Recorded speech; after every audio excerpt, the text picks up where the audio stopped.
peux y aller. Ouais, ça marche. Bah, merci beaucoup pour l'invitation. Merci à vous d'être là.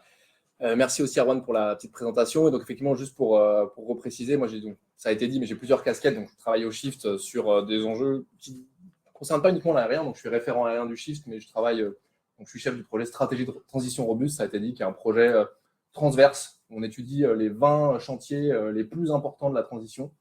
Et on les creuse à fond. Voilà, on pourra en parler dans les questions s'il y en a. Et moi, je creuse particulièrement les chantiers qui concernent tout ce qui est énergie, donc renouvelable et nucléaire.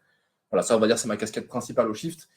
Là, ce soir, j'interviens pas tellement, finalement, au nom du Shift. J'interviens à titre personnel. Et effectivement, à titre personnel, moi, j'ai un passé d'ingénieur dans l'aéronautique, ça a été dit, 12 ans chez Safran. Et j'ai aussi une casquette d'auteur conférencier, donc où j'ai écrit 4 ouvrages, le dernier étant donc sur les questions de transition et de décroissance. Et donc, la conférence que j'avais faite, ça devait être il y a un peu plus d'1 an, était justement sur cette question-là, transition ou décroissance, à l'échelle de l'ensemble de l'économie. Et là, finalement, c'est un peu la même question, mais appliquée à l'échelle du secteur aérien. Donc, la question qu'on va se poser est la suivante. Une aviation bas carbone est-elle possible ?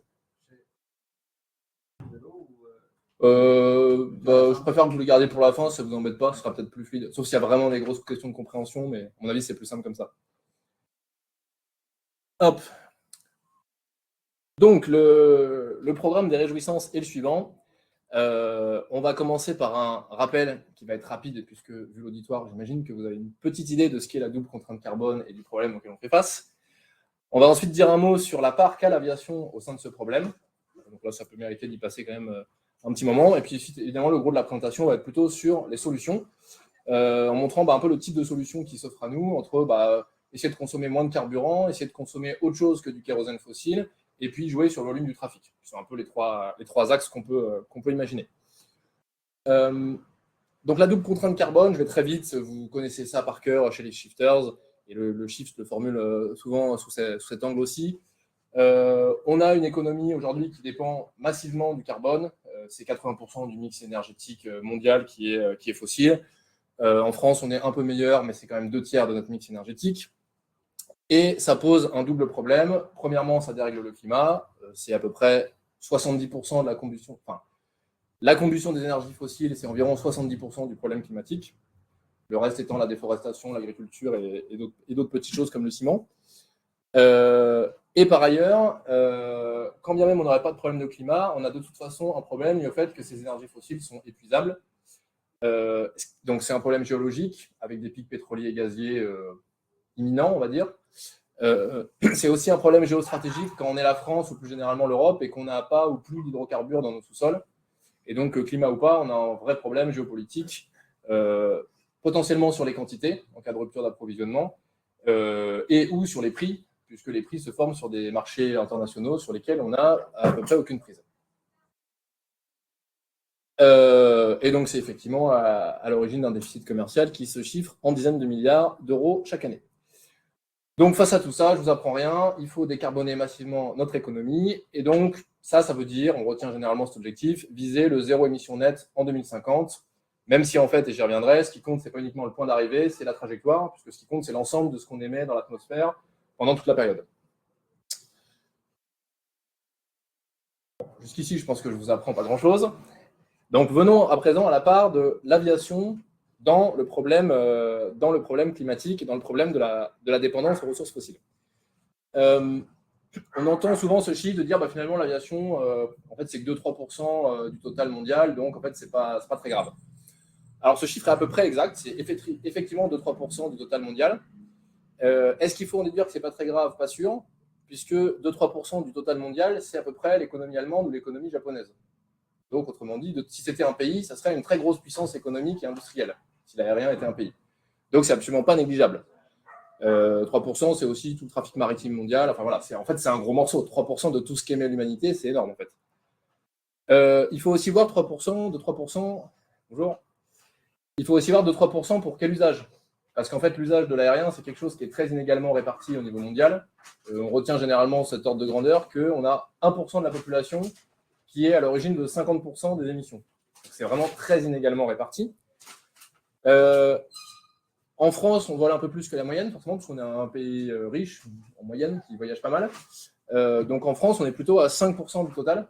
Les émissions de l'aérien, c'est plutôt 5% du total. C'était 2 fois moins il y a 30 ans, donc ça empire en poids relatif.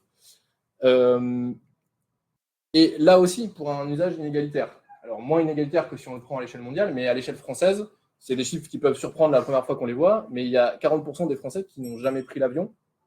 Il y en a 30% qui l'ont déjà pris dans leur vie, mais qui ne le prennent pas du tout régulièrement.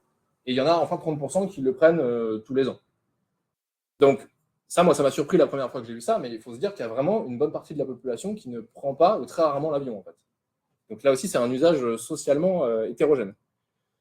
Et puis, tout ce que je viens de dire, ça concerne uniquement les émissions de CO2, directement dues à la combustion des énergies fossiles brûlées dans les moteurs.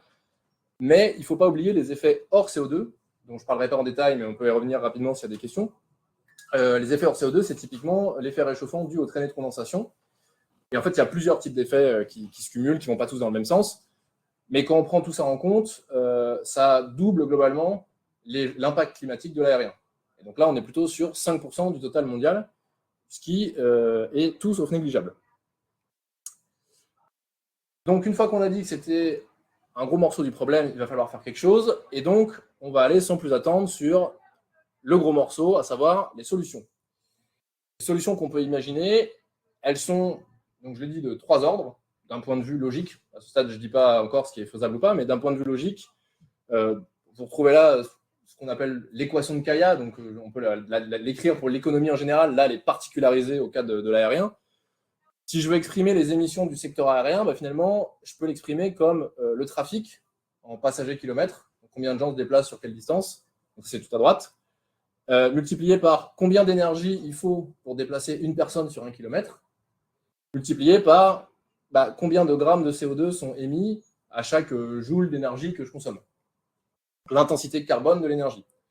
Et donc, pour décarboner l'aérien, je peux jouer d'un point de vue logique sur un ou plusieurs de ces 3 leviers. Je peux baisser le trafic, je peux essayer de consommer moins d'énergie pour un trafic donné, et je peux essayer de faire en sorte que l'énergie que j'utilise soit moins carbonée. C'est 3 façons de faire d'un point de vue logique. Et donc, on va les regarder dans l'ordre, ou plutôt dans le désordre, parce que je vais commencer par la question de l'intensité énergétique, donc de la consommation des appareils. Donc, améliorer l'efficacité énergétique de l'aviation, donc essayer de consommer moins pour un même service rendu. Là, il y a un certain nombre de pistes techniques qui permettent effectivement de le faire. On peut améliorer l'aérodynamique des avions, on peut alléger les avions. Donc dans le secteur aérien, il y a vraiment une guerre au poids. Enfin, on essaie vraiment de se débarrasser du moindre. Des fois, c'est à la centaine de grammes près, voire moins. On peut optimiser les systèmes qu'on embarque de manière à ce qu'ils consomment moins. Et puis, évidemment, un gros morceau, c'est la motorisation. Alors, je ne dis pas uniquement ça parce que j'ai travaillé là-dedans, mais voilà, un des gros morceaux d'optimisation, c'est d'avoir des moteurs qui consomment moins. Typiquement, si vous prenez, donc là, je prends les exemples des moteurs qui sont faits par CFM, donc cette alliance entre General Electric et Safran. Les moteurs LEAP, donc en gros, c'est ceux qui équipent actuellement les A320 Neo ou les 737 MAX, ils consomment à peu près 15% de moins que la génération d'avant. D'une génération sur l'autre, c'est pas mal quand même. On fait 15% de moins.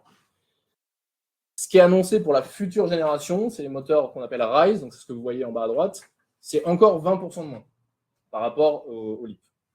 Donc on voit que d'une génération sur l'autre, c'est quand même des progrès qui sont conséquents. Sauf que, évidemment, il y a un mais. D'une part, tout ceci est incertain à plusieurs titres. Déjà, il y a une incertitude technique sur l'ampleur du gain qu'on va vraiment faire.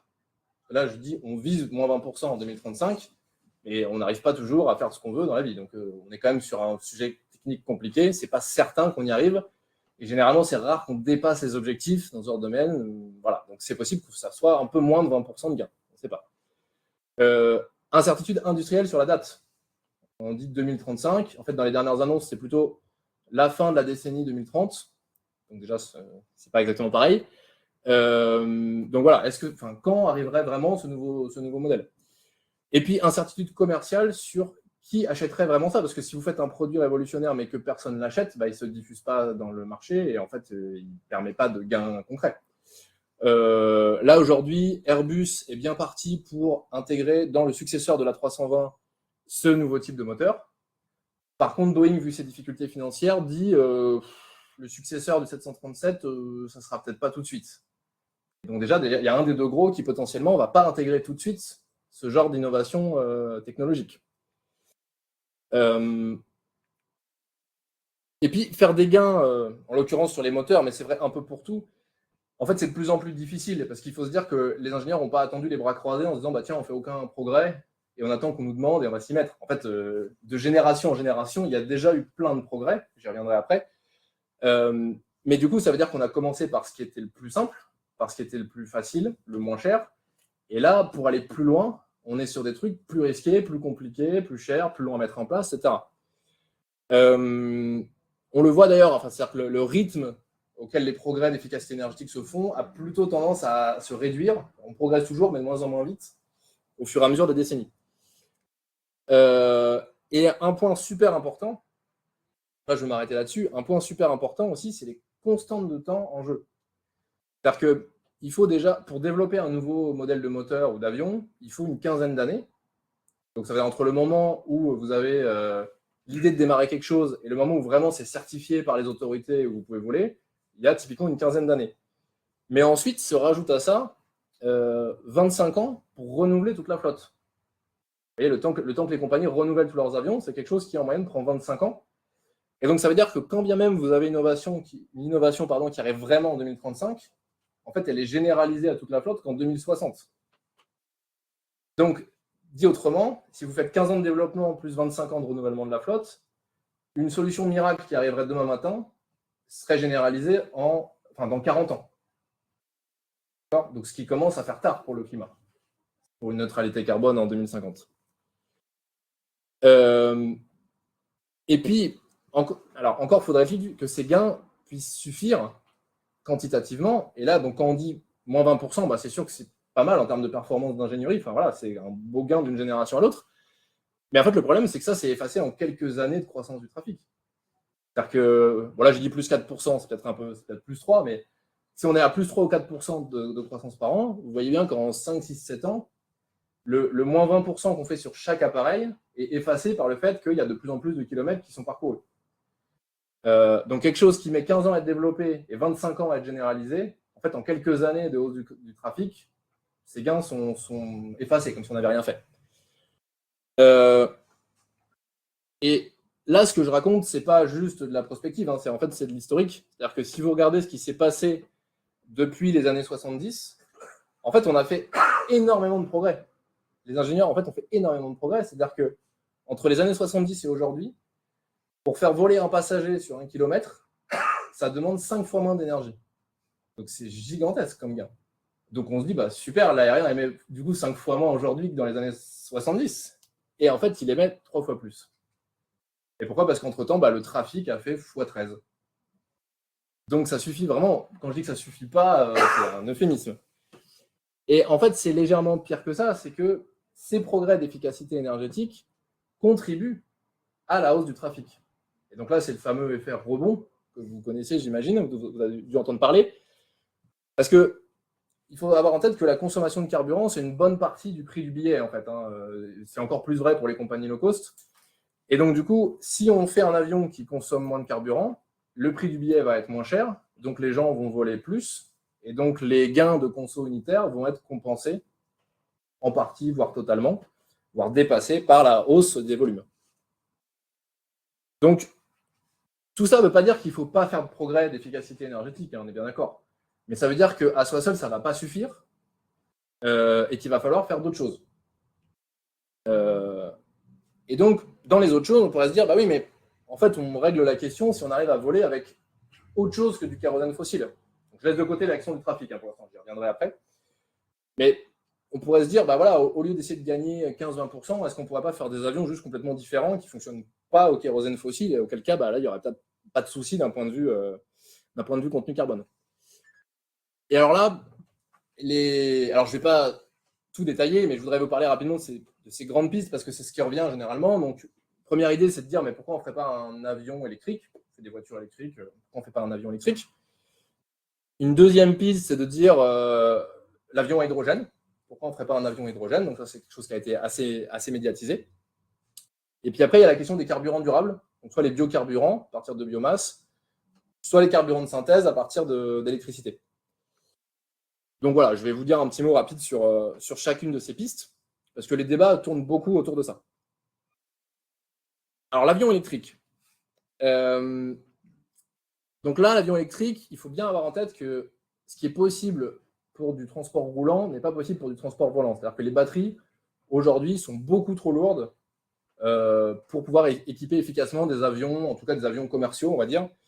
Et donc, en fait, les avions électriques à batterie, ça peut fonctionner vraiment pour des petits avions de tourisme, éventuellement des courts courriers, mais ça ne fonctionnera pas avant des décennies, si ça fonctionne un jour, pour des moyens ou des longs courriers. Donc, en gros, pour le gros du trafic et le gros des émissions.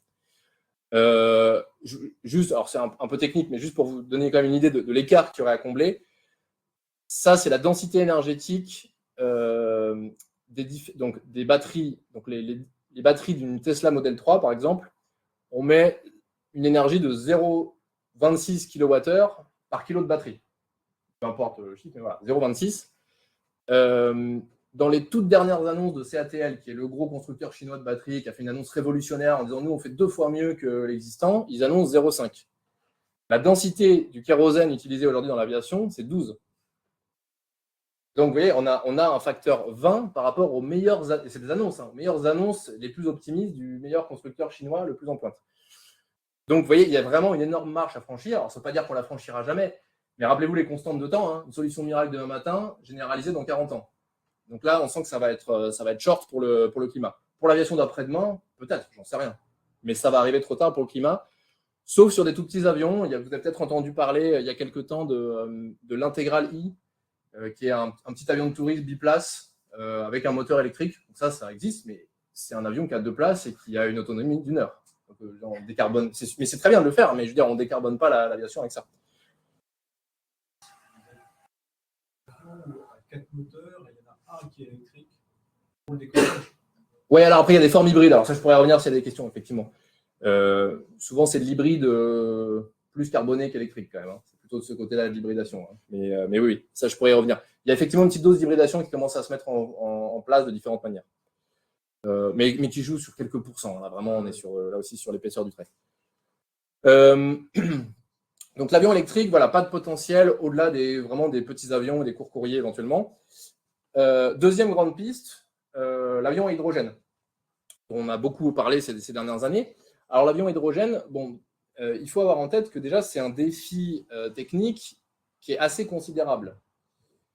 Pourquoi ? Parce que alors, si vous prenez juste de l'hydrogène gazeux, en fait, ça prend énormément de place.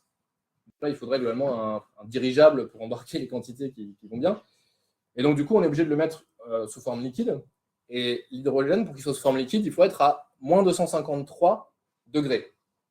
En vol, je parle. Donc là, ça veut dire que vous avez un réservoir cryogénique dans votre avion pour maintenir l'hydrogène liquide. Ce qui n'est pas infaisable, mais c'est quand même un petit défi technique. Et il faut être très précautionneux en termes de sûreté, parce que le dihydrogène, c'est vraiment la plus petite molécule qui soit, donc elle fuit très facilement.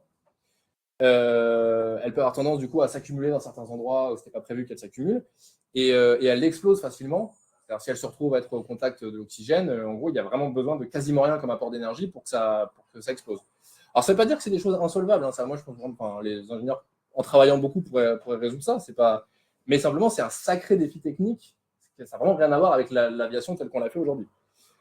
Dans tous les cas, ce n'est pas pour demain, puisque donc en 2020, Airbus avait annoncé un avion à hydrogène en 2035, ce qui avait été jugé, on va dire, optimiste à l'époque par les spécialistes, a raison, puisque là, visiblement, le projet est reporté indéfiniment. Voilà, ça a été annoncé en début d'année. Alors, même s'ils annoncent un certain nombre de choses sur les piles à combustible, là aussi, on pourrait y revenir, mais avec une importance bien moindre en termes d'impact. Donc ça, c'est côté Airbus. Donc, en gros, projet hydrogène en stand-by. Et côté Boeing, alors là, Boeing n'a jamais vraiment été sur le créneau. C'est-à-dire qu'eux, ils ont toujours dit pour l'avion à hydrogène, c'est compliqué en termes de logistique, etc. Donc, nous, on mise plutôt sur d'autres choses, les SAF ou l'efficacité énergétique. Mais voilà. Donc, Airbus stand-by, Boeing pas intéressé. Et ils sont que 2, globalement. Donc, l'avion à hydrogène, ça n'a pas l'air d'être très concret. Et quand bien même, et alors sachant qu'il faudrait que les deux s'y mettent, parce qu'il faut bien s'imaginer la rupture logistique que ce serait pour les compagnies ou les aéroports. C'est-à-dire que si vous passez toute la logistique à de l'hydrogène, ça veut dire qu'il faut des tuyaux d'hydrogène, des stockages d'hydrogène, etc., dans les aéroports. Et donc, faire ça pour une partie des compagnies ou une partie des constructeurs, c'est un peu pénible. Donc là, c'est soit l'aérien va collectivement vers ça, soit il n'y va pas du tout. L'entre-deux serait sûrement pas très rentable, enfin, ou compliqué en tout cas. Encore une fois, ça ne veut pas dire que c'est infaisable, mais ça veut dire qu'il faudrait un gros volontarisme dans ce sens-là qui n'existe pas du tout aujourd'hui. Quand bien même on irait à fond, il y a des limitations techniques et physiques en fait, fondamentales sur l'avion hydrogène qui tiennent au fait que l'hydrogène, même liquide, il prend 4 fois plus de place que le kérosène fossile pour un contenu énergétique donné. Dit dans l'autre sens, si vous prenez un avion avec une taille de réservoir donnée et que vous mettez de l'hydrogène au lieu du kérosène, vous allez 4 fois moins loin. Ce qui veut dire qu'on ne fera probablement pas, ou en tout cas pas avant très longtemps, un long courrier à hydrogène. Ça demanderait des réservoirs vraiment très importants. Et donc l'avion à hydrogène qui était envisagé côté Airbus et qui aurait pu être faisable d'ici quelques temps, c'était de toute façon un court moyen courrier. En gros, pour décarboner les vols sur des destinations françaises ou européennes.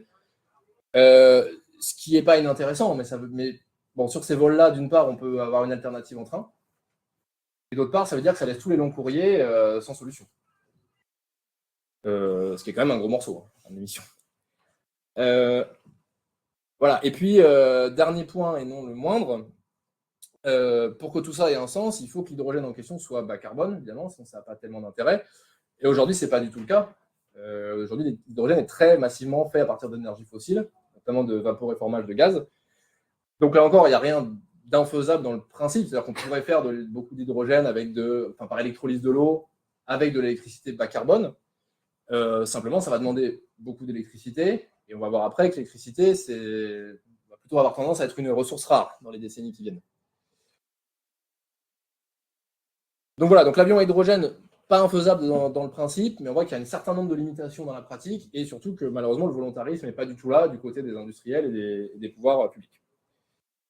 Et donc, on en arrive à quelque chose qui, là, fait de plus en plus parler ces derniers temps et qui, effectivement, est, avec l'efficacité énergétique, l'autre grosse solution avancée par le secteur, c'est les SAF, donc pour Sustainable Aviation Fuel, donc ces carburants d'aviation durable.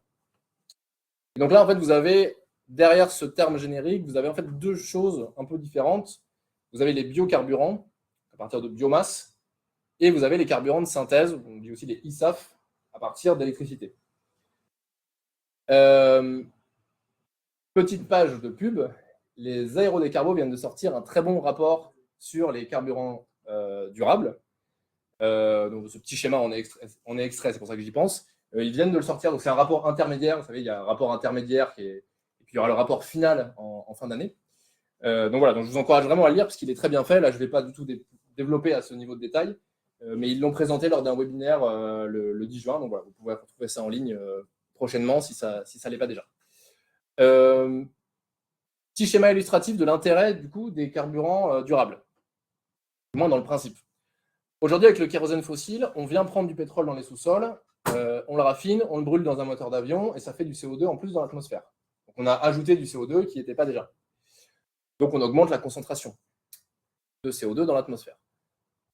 Avec un biocarburant, on a aussi une raffinerie, on a aussi un moteur d'avion qui brûle du carburant et qui envoie du CO2 dans l'atmosphère.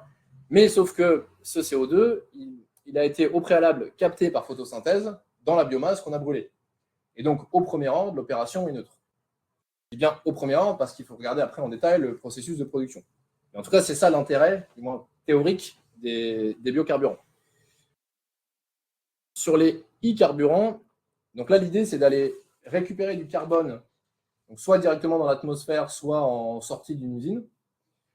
Donc on prend ce carbone, on le combine avec de l'hydrogène qu'on a produit par électrolyse de l'eau, par des moyens bas carbone, et on a du carbone et de l'hydrogène, donc on peut faire des hydrocarbures artificiels. Donc là, c'est vraiment, on fait du kérosène artificiel. Et donc voilà, c'est ça qu'on appelle les eSAF. Et donc là, il y a une petite subtilité le carbone qu'on a récupéré, est-ce qu'il venait à la base de biomasse, auquel cas, du coup, c'est neutre au premier ordre, un peu comme les bio-SAF, ou est-ce qu'il venait lui-même d'une origine fossile? Auquel cas, on ajoute quand même du CO2 dans l'atmosphère, même si c'est un peu mieux que le cas tout à gauche, parce qu'on on utilise 2 fois, entre guillemets, le même carbone. Voilà. Donc voilà, ça c'est dans le principe. Alors, quel est l'usage actuel des carburants durables? Alors, il est marginal. Donc là, c'est des chiffres qui datent de 2022, donc ça a peut-être légèrement augmenté, mais on est sur de l'ordre de la fraction de pourcent de la consommation totale de carburant. Donc l'immense majorité du carburant aujourd'hui consommé, c'est du kérosène fossile. Et les carburants durables, ça joue un rôle vraiment, enfin, c'est vraiment l'épaisseur du trait aujourd'hui. C'est normalement amené à changer, parce qu'il y a une réglementation européenne qui vient de rentrer en vigueur, là, en 2025, qui s'appelle RefuelEU, et où vous avez, en fait, les compagnies ont des pourcentages minimums d'incorporation de carburant durable, et qui vont aller crescendo. C'est-à-dire qu'au début, c'est juste 2%, elles doivent faire au moins 2% de carburant durable. Elles peuvent garder 98 de kérosène, et puis petit à petit, ça va monter jusqu'en 2050, où ça va être 70%. Voilà. Donc alors, on peut considérer que c'est trop peu, trop tard, on peut considérer que c'est bizarre d'avoir que 70%, on peut considérer que c'est bizarre que ça soit en pourcent, ça veut dire que si le trafic triple, par exemple, 70% d'un truc 3 fois plus gros, voilà. Mais voilà, bon, c'est quand même mieux que rien. Aujourd'hui, on part de quasiment rien. Il y a une réglementation en place pour que ça se développe. Donc ça, c'est quand même quelque chose qu'on peut critiquer, mais qui va quand même dans le bon sens globalement. Par contre, donc, il va y avoir quand même un certain nombre de soucis. Le premier souci étant qu'on s'appuie sur des gisements qui sont physiquement limités. Puisque les biocarburants, on dépend du vivier de biomasse disponible, et les carburants de synthèse, on dépend de la quantité d'électricité bas carbone disponible. Donc, alors là, bon, ça dépend un peu des rapports, et puis encore une fois, le dernier rapport des Aérodécarbos refait un bilan plus précis que ce que je fais là, mais on considère que compte tenu des limites en dispo de biomasse, on aura du mal à faire mieux que 20% de la conso énergétique de l'aérien en 2050 par des biocarburants. Voilà, ça, c'est une étude de Supaéro de 2021 qui disait ça. Voilà, donc ça peut jouer un rôle. Par contre, si on continue sur la croissance actuelle du trafic, ce rôle il sera limité pour des raisons de gisement de biomasse disponible. Alors on pourrait se dire, ok, faisons plein d'électricité bas carbone. Ça, a priori, c'est moins limité physiquement. Donc allons-y.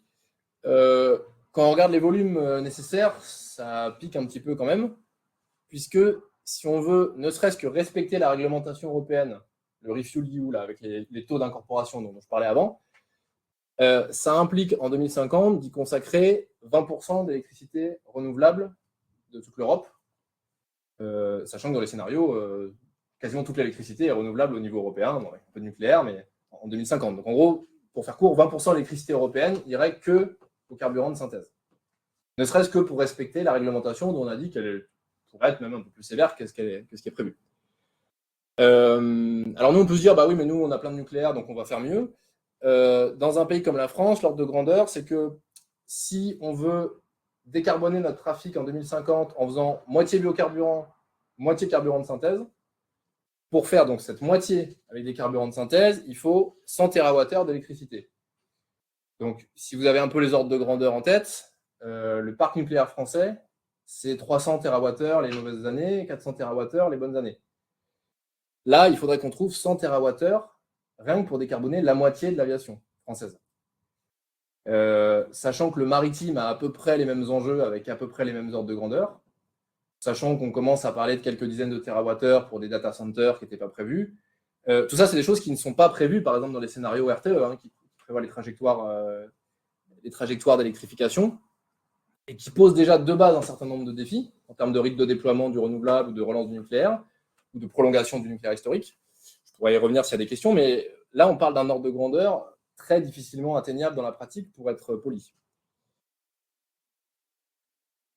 Aviation française, ouais. Donc, domestique ou tout ce qu'on voit sur les aéroports français? Alors, je pense que c'est en comptant les routes internationales, en comptant les vols internationaux, en comptant la moitié qu'on attribue à la France. Donc ça, c'est les limites sur les quantités. On a aussi des limites sur les prix. Il faut savoir qu'aujourd'hui, la production des carburants durables, forcément, il y a pas mal d'étapes de traitement. Enfin, c'est moins direct en fait que d'extraire directement du pétrole, même s'il y a des étapes de raffinage, bien sûr. Mais en gros, aujourd'hui, c'est à peu près 4 fois plus cher les carburants durables que le kérosène. Ceci explique cela. C'est pour ça que c'est 0,1% de la conso actuelle. C'est-à-dire que sans réglementation contraignante, vu que c'est 4 fois plus cher, personne n'en consomme. ce qui est assez logique en l'absence de cadre contraignant ou incitatif. Et ça devrait, donc pour des raisons fondamentales liées au fait que qu'il y a plein d'étapes, que les rendements ne sont pas terribles, etc., ça devrait rester structurellement plus cher. Que sûrement qu'en passant à l'échelle, on doit pouvoir gagner un peu, mais ça devrait rester structurellement plus cher jusqu'à l'horizon 2050 et au-delà. Donc les carburants durables, il faut en faire. C'est une partie de la solution. Il faut faire des biocarburants, il faut faire des carburants de synthèse. Ce qui implique de structurer des filières, au passage, des filières industrielles qui aujourd'hui n'existent pas globalement. Il faut construire de zéro. Donc il faut faire ça. C'est comme pour l'efficacité énergétique, il faut le faire. Mais vous voyez bien que ça ne suffira pas à soi seul. Et même combiné avec l'efficacité énergétique, ça ne suffira probablement pas à adresser le problème. Et donc, on arrive au troisième et dernier levier, à savoir le niveau du trafic. Et donc là, alors, je vais repartir du rapport pouvoir voler en 2050, donc, qui était sorti il y a quelques années, qui avait été fait par le Shift et par les aérodécarbos, qui s'appelait à l'époque Super Aérodécarbos. Et donc là, l'idée, c'est de se dire, en fait, si on additionne tous les leviers technologiques et qu'on pousse les curseurs à fond, on va dire en étant le plus optimiste possible, est-ce qu'à la fin, on peut garder une croissance du trafic comme aujourd'hui? Est-ce que ça passe d'un point de vue climat ou pas? Bon, vu ce que j'ai raconté avant, vous avez peut-être une petite idée de la réponse. Et donc, typiquement, on se fixe un budget global pour l'économie. On dit, on n'émet pas plus de CO2 que ce qui permet de rester sous les 2 degrés, sous les plus de degrés de réchauffement à l'horizon 2100. La part de l'aérien, alors là, c'est un choix. Et la convention, c'était de dire, on la considère comme aujourd'hui. C'est-à-dire que si l'aérien émet 3% des gaz à effet de serre, on lui alloue 3% du budget total. Du budget total de ce qu'émet l'économie.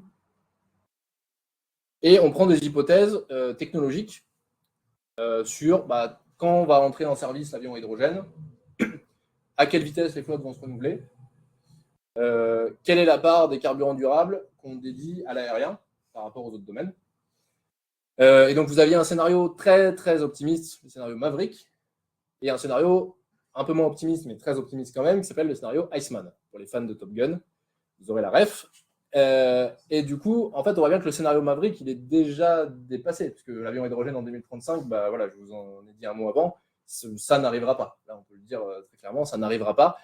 Et même 2040, en fait, vu qu'il faut 15 ans pour développer un projet et que là, tout est à l'arrêt, il faudrait que ça redémarre demain matin, quoi, si je caricature. Voilà, vitesse de renouvellement des flottes, on est toujours sur 25 ans. Quand on voit un Boeing qui dit être en difficulté financière, pas pouvoir lancer de nouveaux projets, etc., la tendance, c'est pas à ce qu'ils accélèrent très fortement le renouvellement pour intégrer des nouveaux modèles. Et puis les carburants durables, j'ai parlé des limites juste avant. L'aviation n'est pas le seul secteur qui en a besoin. Le maritime a à peu près les mêmes enjeux que l'aérien. C'est très compliqué de décarboner le maritime. Donc, vous avez besoin globalement de carburants durables dans le maritime. Et c'est à peu près les mêmes ordres de grandeur. Le transport routier peut en avoir besoin aussi. Ça va dépendre du rythme qu'on arrive à tenir sur l'électrification des poids lourds. Enfin, quand vous sommez un peu toutes les contraintes, consacrer ce pourcentage-là à l'aérien est très sympathique pour l'aérien. Et donc, une fois qu'on a sommé toutes ces ambitions technologiques, l'idée, c'est de dire quelle est la croissance maximale du trafic qui est faisable pour tenir le budget qu'on a défini au début. Donc, la part allouée à l'aérien. Donc, dans le scénario hyper optimiste Maverick, on peut encore avoir une croissance de 2,5% par an, mais qui, du coup, une croissance moindre que ce qu'on a concrètement, parce qu'on est plutôt à 3-4%. Mais je l'ai dit, ce scénario, il n'est plus vraiment d'actualité. En fait, il est déjà dépassé. Et avec le scénario Iceman, qui reste très, très optimiste, là, il faut une décroissance du trafic de à peu près 1% par an. En gros, à peu près moins un quart, moins un tiers plutôt. Parce que là, le rapport était sorti en 2021, à l'horizon 2050. Voilà, ça, c'est un chiffre qui est repris globalement dans le PTEF du Shift. Si vous regardez le chapitre sur la mobilité longue distance, on considère que le trafic aérien baisse à peu près de 30% à l'horizon 2050.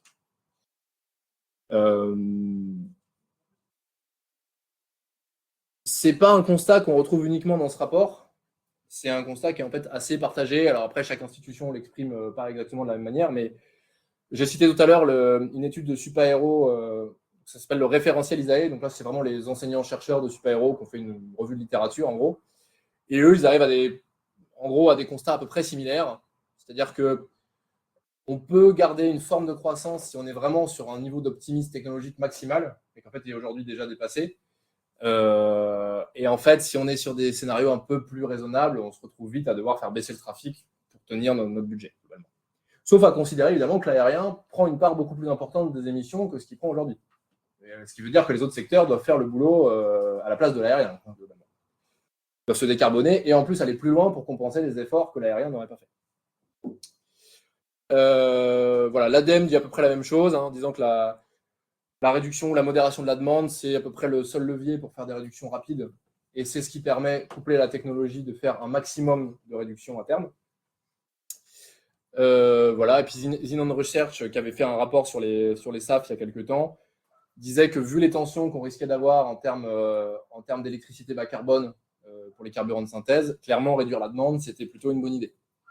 Voilà, donc chacun l'a exprimé un peu avec ses termes, mais c'était quand même globalement ça la tendance. Et donc, si je devais résumer en quelques points clés tout ce que je viens de vous dire, petit 1, on est face à un problème critique de double contrainte carbone, mais ça, je ne vous l'apprends pas. Petit 2, le secteur aérien est une part significative et pas du tout négligeable de ce problème. Petit 3, le progrès technique a son rôle à jouer. Je ne suis pas du tout pour dire qu'il n'y a aucun levier technologique et qu'il ne faut pas les activer. Il faut réduire la conso des moteurs et on peut le faire. Il faut électrifier les plus petits avions si c'est possible. Si on arrive à relancer un programme d'avions à hydrogène pour les courts et moyens courriers, c'est pas mal. Et puis pour tout le reste, pour tout ce qu'on ne traitera pas comme ça, il faut faire des carburants durables dans la limite des gisements de biomasse et puis des legs bas carbone disponibles. Mais une fois qu'on a fait tout ça et qu'on fait les comptes, en fait, il faut être réaliste sur le fait qu'à l'arrivée, dans la plupart des scénarios, pour ne pas dire tous, on se retrouve à devoir modérer, en fait, pour être concret, à devoir faire décroître le niveau de trafic aérien. Voilà, donc une aviation décarbonée est-elle possible? Ça dépend. Ça dépend quel volume de trafic. Une aviation en croissance à plus 4% par an et décarbonée, ça paraît compliqué. Une aviation en décroissance d'un tiers à l'horizon 2050 et décarbonée, pourquoi pas. Voilà, je vous remercie de votre attention et puis je vous cite ici un certain nombre de rapports et d'autres contenus si vous voulez creuser tout ça. Je vous remercie.